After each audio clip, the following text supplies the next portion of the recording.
Hello dear students, welcome to Aryan classes. Aryan ક્લાસીસમાં તમારા બધાનું દિલથી હાર્દિક સ્વાગત છે.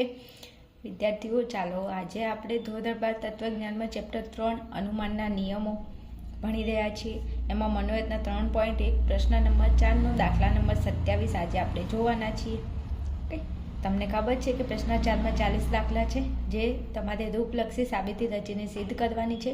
પરીક્ષાની અંદર આમાંથી એક દાખલો, બે દાખલા તમને અવશ્ય જોવા મળશે. કેટલા દાખલા પૂછાય છે ને કેવી રીતે પૂછાય છે એ આપણે બ્લુ પ્રિન્ટ પ્રમાણે છેલ્લે જોઈ લઈશું જ્યારે તમારે બોર્ડની એક્ઝામ હશે ત્યારે. વિદ્યાર્થીઓ, જો તમે તત્વજ્ઞાન વિષયમાં સારા એવા માર્ક્સ લાવવા માંગો છો, 90, 95, 100 માર્ક્સ તમે જો લાવવા માંગો છો તો તમે આ ચેનલની અંદર 100% વિશ્વાસ કરી અને આ ચેનલની અંદર ભણી શકો છો. ઘણા બધા વિદ્યાર્થીઓ છે જે મારી જોડે ભણી અને તત્વજ્ઞાનમાં 100માંથી 100 માર્ક્સ, 90, 95, 97 માર્ક્સ એમને અચીવ કર્યા છે. તો તમે પણ 100% મારા ઉપર વિશ્વાસ કરીને આ દાખલો અને આપણી ચેનલને ફોલો કરશો તો 100% તમે તત્વજ્ઞાનમાં ધારો એટલા માર્ક્સ લાવશો. પણ એના માટે તમારે એક એક વિડીયો જોવો પડશે, કારણ કે દરેક વિડીયોમાં જે બી ચેપ્ટર હું ભણાવું એ હું એકદમ ડીપમાં અને એવી રીતે ભણાવું છું કે કોઈ એવું વિદ્યાર્થી ના હોવું જોઈએ જે ભણવાવાળું વિદ્યાર્થી હોય એને ખબર ના પડે અને એને ના આવડે એવું બને જ નહીં એમ. એટલે તમે 100% વિશ્વાસ કરી અને આપણી ચેનલની અંદર ભણી શકો છો. ઓકે, ચાલો હવે આજે આપણે 27મા નંબરનો દાખલો જોવાનો છે. જ્યારે પણ વિદ્યાર્થીઓ તમે રૂપલક્ષી સાબિતી રચીને સિદ્ધ કરતા હોય ત્યારે સૌથી પહેલાં તમારે અહીંયા ધ્યાન આપવાનું. અહીંયા આ જે વિધાન છે એને આપણે ફલિત કરવાનું છે. કેવી રીતે અને ક્યાંથી? તો આ 1 થી લઈ અને આ 5 એની સામે તમે જુઓ પી પી પી પી પી. તો આ પી પી પીનો મતલબ શું થાય? શું પી? નથી પીવાનું. આ પીનો મતલબ થાય છે આધાર વિધાન. ઓકે, તો આ 5 આપણા આધાર વિધાનો છે અને આ આધાર વિધાનોનો ઉપયોગ કરો અને અનુમાનના 8 નિયમોનો ઉપયોગ કરીને તમે આ વિધાનને નીચે નિષ્પન્ન કરો, ફલિત કરો. હવે આપણે આ વિધાનને ફલિત કરવાનું છે. તો કે ઓકે, મેં તમને એક વસ્તુ, મતલબ દરેક દાખલાની અંદર હું તમને આ વસ્તુ કહું જ છું અને આજ પણ જો અહીંયા જે વિધાન છે એને આપણે ફલિત કરવાનું છે. ઓકે, આ બધાની મદદથી. ઓકે, હવે તમે અહીંયા જુઓ સર્વોપરી કારક કોણ છે? તો અહીંયા જુઓ વિકલ્પન છે. મેં આવું તમને કીધું હતું કે જ્યારે વિકલ્પન હોય ત્યારે તમારે એક જ નિયમ અહીંયા તમારે લગાડવાનો થાય આ વિધાનને ફલિત કરવામાં. કયો નિયમ? એડનો નિયમ, જેનું રૂપ થાય છે કે પી, તેથી પી વિકલ્પન ક્યુ. આ એડના નિયમનું રૂપ છે. મતલબ પી વિધાન આવે પછી પી વિધાન પછી વિકલ્પન કરીને પાછળ જે વિધાન આપેલું હોય એ તમારે આટલું પી જો આવી જાય તો પી મૂકી અને પછી તમારે વિકલ્પન અને ક્યુ મૂકી દેવાનું. તો વિદ્યાર્થીઓ, આ વિકલ્પનની આગળ જે આ ટી શરતી પી છે એ આપણું પી વિધાન છે. તો કે હા. હવે પછી આ જો પી વિધાન મતલબ ટી શરતી પી આવી જાય પછી આપણે શું કરવાનું? તો કંઈ નહીં, આ ટી શરતી પી એકલું આપણે લાવવાનું રહેશે, નિષ્પન્ન કરવાનું રહેશે. જો ટી શરતી પી આવી જાય તો એડના નિયમ પ્રમાણે પી વિધાન આવી જાય તો પી પછી વિકલ્પન મૂકી દેવાનું. ક્યુ વિધાનમાં કોણ છે? એલ વિધાન. તો ક્યુ વિધાનની અંદર જે વિધાન આપેલું હોય એ વિધાન તમારે બેઠું મૂકી દેવાનું. મતલબ ટી શરતી પી આપણે લાવવાનું થાય, પાછળનું બેઠું મૂકી દેવાનું થાય આ એડના નિયમ પ્રમાણે. જો એ સમુચ્ચય હોત તો આપણે કંજનો નિયમ લગાડો. ઓકે ને? આ મેં તમને પહેલાં શીખવાડેલું છે. જો તમે દાખલા જોયા હોય તો તમને ખ્યાલ જ હશે. ઓકે, ચાલો હવે આપણે શરૂઆત કરી છે દાખલો ગણવાની. એમાં ટી શરતી પી આપેલું છે તો વિકલ્પનની આગળ પી વિધાન છે તો આપણે આ પી વિધાનને લાવવાનું છે. પી વિધાન એટલે ટી શરતી પી. આને આપણે જો લાવી દઈએ તો આપણો દાખલો અહીંયા પૂરો થઈ જાય. ઓકે, હવે આ વિધાનને લાવવા માટે આપણે આધાર વિધાનોનો ઉપયોગ કરવાનો અને અનુમાનના 8 નિયમોમાંથી કોઈ પણ નિયમનો ઉપયોગ કરવાનો, નિયમના રૂપનો. ચાલો હવે જોજો, અહીંયા 5 આધાર વિધાનો છે. ઓકે, મેં તમને એવું કહેલું છે દરેક દાખલામાં આજ પણ કહી દઉં છું, જ્યારે પણ તમારે રૂપલક્ષી સાબિતી રચીને સિદ્ધ કરવાની હોય એટલે દરેક આધાર વિધાનો ઉપર એકવાર નજર કરી લેવાની. એમાં સર્વોપરી કારક જોઈ લેવાનું અને સર્વોપરી કારક પરથી તમારે નિયમો ઉપર જવાનું.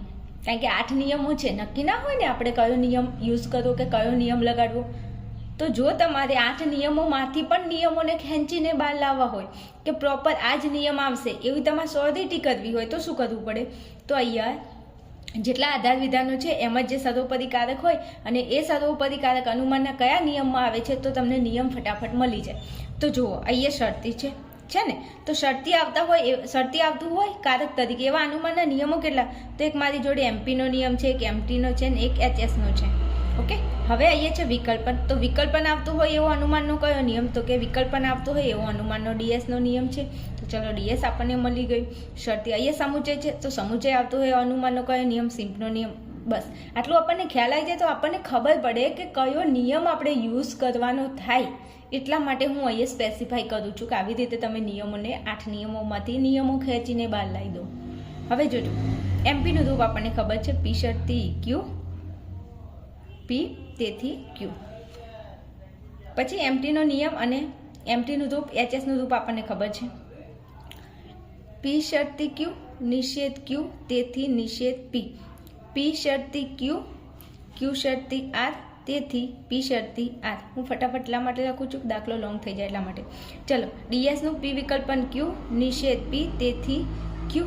અને સિમ્પમાં પી સમુચય ક્યુ તેથી પી, પીની જરૂર હોય પીને નિષ્પન્ન કરો તેથી ક્યુ, ક્યુની જરૂર હોય ક્યુને નિષ્પન્ન કરો. ચલો આટલું થઈ ગયું આપણી જોડે. બીજું તમે દાખલા ગણતા હોય તો આ નિયમના રૂપો તમારે અહીંયા દાખલામાં લખવાના નહીં, આ રફ કાર્યમાં કરી દેવાનું. અને બીજું કે તમે જો આની પ્રેક્ટિસ કરેલી હોય ને તો આ બધું કરવાની કોઈ જરૂર જ નથી, સીધો જવાબ આવી જાય. પણ હું આ કેમ લખું છું? તમને સમજાવવા માટે લખું છું. સમજી ગયા ને તમે? ઓકે ચલો હવે આ બાજુ. ચલો હવે 6થા નંબરે આપણે જરૂર કોની છે? ટી શરતી પીની. તો ગમે તે કરીને ટી શરતી પી આવે એવું આપણે કંઈક કામ કરવું પડશે. ઓકે ઓકે ચાલો હવે જોજો. સૌથી પહેલાં અહીંયા એ સમુચય બી છે ને? તો કે હા. હવે એ સમુચય બી તમને ઉપરના આધાર વિધાનોમાં ક્યાંય દેખાય છે? અહીંયા નથી, અહીંયા નથી, અહીંયા નથી. આ રહી જો છે એ સમુચય બી. તો કે હા છે ને. તો એ સમુચય બી છે એની આગળ સર્વોપરી કારક કોણ છે? તો કે શરતી છે કે નહીં? તો કે હા શરતી છે. તો શરતી આવતો હો એવા અનુમાન આપણા જોડે એમપી, એમટી અને એચએસ 3 નિયમો છે. તો હવે તમે જોજો તો અહીંયા એ સમુચય બી છે, પછી શરતી અને પછી નિષેધાર અને અહીંયા નીચે એ સમુચય બી છે. આટલું છે. તો કે હા. હવે તમે ચેક કરો કે આ જે આધાર વિધાનો અહીંયા નિષ્પન્ન કરેલા છે, અહીંયા જે આધાર વિધાન છે, આ જે આધાર વિધાન છે એ આધાર વિધાનમાં કયા નિયમનું રૂપ અહીંયા ફિટ બેસે છે? જો તો આ આપણો પી વિધાન, શરતીનું શરતી આપણું ક્યુ વિધાન. પછી જો અહીંયા નીચે કયું વિધાન છે? પી વિધાન છે કે નહીં? તો 3 નિયમોમાંથી તમે ગેસ કરો, જો ચેક કરો કયો એવો નિયમ છે જેમાં પી શરતી ક્યુ પછી પી વિધાન આવે છે? તો જો છે ને એમપીનો નિયમ પી શરતી ક્યુ પી તેથી ક્યુ. તો અહીંયા આવી જાઓ આપણું પી વિધાન, શરતીનું શરતી આપણું ક્યુ વિધાન. પછી આ પી વિધાનમાં એ સમુચય બી છે તો એ સમુચય બી નીચે આવે છે તો કે 100% આવે છે. તો હવે જો પી નીચે આવતો હોય તો એમપીના નિયમ પ્રમાણે નીચે કયું વિધાન નિષ્પન્ન થાય? તો કે ક્યુ વિધાન. તો ક્યુ વિધાનમાં કોણ છે? નિષેધાર. તો લખો અહીંયા નિષેધ આર. ક્લિયર? સમજાય છે? આટલું ખબર પડે છે? ઓકે. પી શરતી ક્યુ, આ પી તેથી આ ક્યુ. તો લખો નિષેધાર આપણે ક્યાંથી નિષ્પન્ન કર્યું નિષેધારને? તો કે 1 નંબરનું આધાર વિધાન, આ 5 નંબરનું આધાર વિધાન અને નિયમ એમપીનો. તો લખી દો એમપી. થઈ ગયું? ઓકે થઈ ગયું. હવે 7મા નંબરે આવો. વિદ્યાર્થીઓ જો આ દાખલામાં ખબર પડી જાય ને 5 દાખલા ગણો, વધારે નહીં 5 દાખલા. અમુક હોશિયાર વિદ્યાર્થી તો 1 દાખલો ગણે તો એ 1 દાખલા ઉપરથી 40 દાખલા એને આવડી જાય. પણ અમુક વિદ્યાર્થીઓ તમે 5 થી 10 દાખલા ગણો ને વ્યવસ્થિત, તો આ બધું માટે તમને શીખવાડવાનું ના હોય. અને એના માટે આપણે દરેકે દરેક દાખલા મૂકેલા જ છે, જઈને એકવાર ચેક કરી લેજો, તમને મોજ પડી જશે ભણવાની. ઓકે ચાલો હવે એ નિષેધાર છે. તો કે હા. હવે નિષેધારને આપણે અહીંયા નિષ્પન્ન કર્યું. હવે આ નિષેધાર કે આ તમને ઉપર કોઈ જગ્યાએ દેખાય છે? ચેક કરો તો અહીંયા નથી, અહીંયા નથી. આ રહ્યું જો આ રહ્યું છે. અહીંથી તો આપણે આને નીચે નિષ્પન્ન કર્યો છે એટલે અહીંયા જોવાની જરૂર નથી. અહીંયા જો આ નિષેધાર છે તો અહીંયા આર છે ને? તો કે હા. હવે આરની આગળ આની આગળ કે પાછળ જો સર્વોપરી કારક કોણ છે? તો કે વિકલ્પન છે. હવે વિકલ્પન આવતો હોય એવો અનુમાનનો નિયમ કયો? તો અહીંયા છે ડીએસનો નિયમ. જો છે ને? તો કે હા છે ને ડીએસનો નિયમ. તો હું એમ કહું કે ડીએસના નિયમ પ્રમાણે પી વિકલ્પન ક્યુ નિષેધ પી તેથી ક્યુ. તો ચેક કરો તો આ રૂપ અહીંયા સેટ થાય છે. તો જો પી એટલે આપણો આર, વિકલ્પન એટલે આપણું વિકલ્પન, ક્યુ એટલે આપણો નિષેધ ડી. પછી ડીએસના નિયમ પ્રમાણે પી વિધાનનો નિષેધ થવો જોઈએ. તો પી વિધાનમાં છે કોણ? આર. તો જો આરનો નિષેધ થયેલો છે, હા છે ને? તો જો આ પી વિધાનનો નિષેધ હોય તો નીચે ક્યુ વિધાનને નિષ્પન્ન કરી શકાય. તો ક્યુ વિધાનમાં કોણ છે? તો ક્યુ વિધાનમાં નિષેધ ડી છે. તો એમને એમ નિષેધ ડીને નીચે નિષ્પન્ન કરી દેવાનું. થઈ ગયું? જુઓ પી વિકલ્પન ક્યુ નિષેધ પી તેથી આ ક્યુ. ઓકે ડીએસના નિયમ પ્રમાણે. ચાલો હવે નિષેધ ડી આવી ગયું છે. તો નિષેધ ડીને આપણે કઈ જગ્યાએથી નિષ્પન્ન કર્યું છે? તો કે 2 નંબર. અહીંયા જો આ વિધાન ક્યાં છે?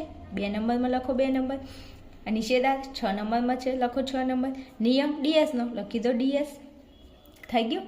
ઓકે, ચાલો હવે આગળ જઈશું.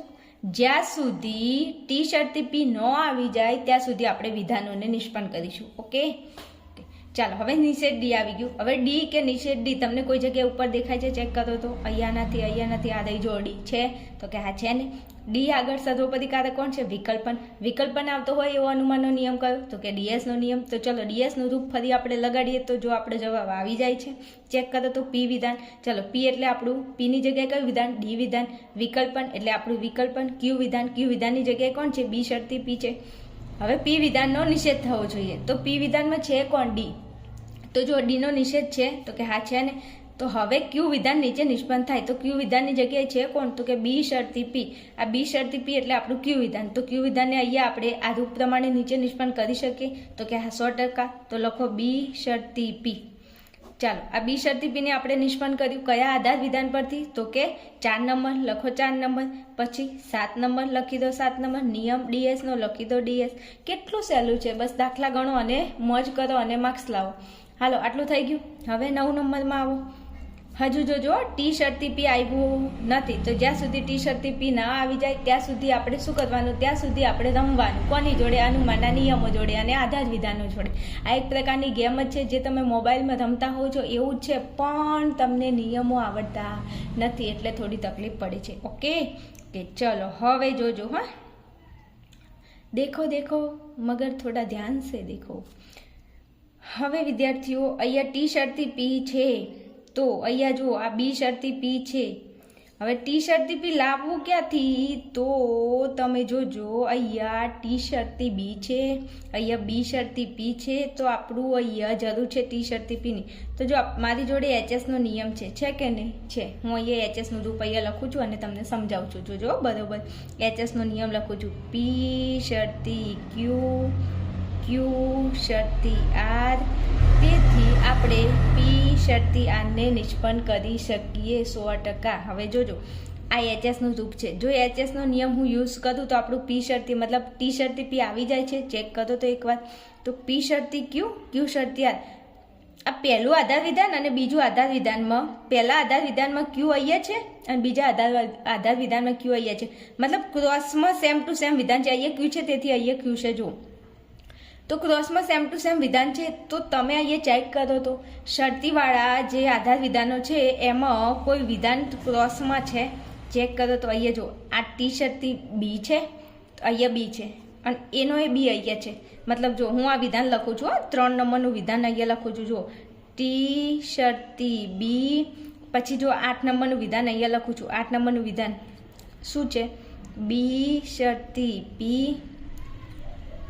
હા, તેથી અહીંયા કયા વિધાનને નિષ્પન્ન કરી શકાય અને કેવી રીતે? ચેક કરો. જો આ નિયમ છે, આ આપણું રૂપ છે. પી શરતી ક્યુ શરતી આર. તો ક્રોસમાં વિધાન સેમ ટુ સેમ હોવું જોઈએ એચએસના નિયમ પ્રમાણે. તો અહીંયા જુઓ તો ક્રોસમાં આપણું વિધાન સેમ ટુ સેમ છે. જુઓ તો હા છે ને. અહીંયા બી છે તેથી અહીંયા બી છે. આ આપણું પી વિધાન. જો અહીંયા આ પી છે તો કે હા, તો આપણું પી વિધાન. શરતીનું શરતી ક્યુ વિધાન એટલે આપણું બી વિધાન. પછી જો અહીંયા રૂપ પ્રમાણે ક્યુ નીચે આવે છે. આ તો આપણું ક્યુ છે, ક્યુ એટલે બી નીચે આવે છે. પછી શરતી છે, પછી આર છે તો આરની જગ્યાએ આપણું પી વિધાન છે. હવે જો પી શરતી આર, તો અહીંયા પી શરતી આરને નીચે તમે નિષ્પન્ન કરી શકો આ રૂપ પ્રમાણે. તો પી એટલે અહીંયા આપણું પી ક્યાં છે? આ પહેલા નંબરે. તો પીની જગ્યાએ આપણું કોઈ વિધાન છે? ટી વિધાન. તો લખો ટી વિધાન. પછી શરતી લખો શરતી.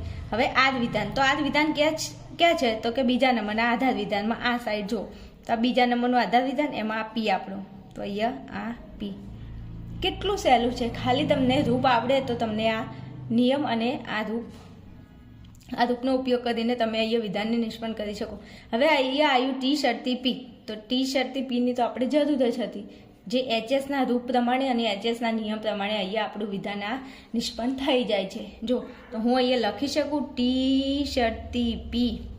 આયુ ક્યાંથી? તો કે ત્રીજા નંબર અને 8 નંબર. જો ત્રીજા નંબરમાં આ ટી શરતી બી ક્યાં છે? આદિ ત્રીજા નંબરમાં દેખાય છે. આદિ જો ત્રીજા નંબરમાં. અને બી શરતી પી કે છે તો કે આ રહ્યું 8મા નંબરમાં દેખાય છે.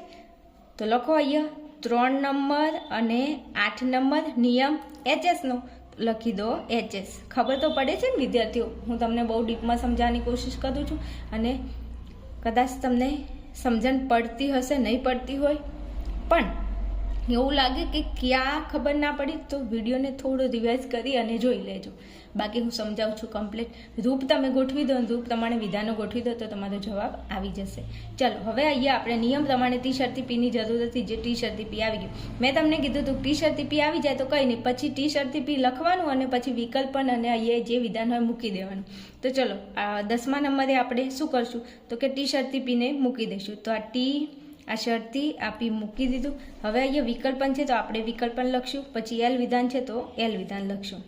હવે શું તો કે આ ટી શરતી પી કયા નંબરમાં છે? 9 નંબરમાં. તો લખો 9 નંબર. અને આપણે આ કયો નિયમ તો કે એડનો નિયમ, તો લખી દો એડ.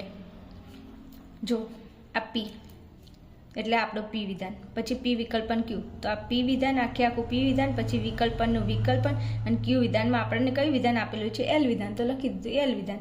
આવી ગયું 9નો એડ થઈ ગયું આપણું આ વિધાન. અહીંયા જે વિધાન હોય એવું સેમ ટુ સેમ જો વિધાન તમે અહીંયા નિષ્પન્ન કરી દો તો તમારો દાખલો સાચો, નહીં તો તમારો દાખલો ખોટો. દાખલો ખોટો ના પડે એના માટે દરેક દાખલાને 1-2 વખત જાતે ગણીને પ્રેક્ટિસ કરી લેવાની. જો તમે વિડીયો જુઓ અને તમે દાખલો ગણો એમાં જમીન આસમાનનો ફરક છે.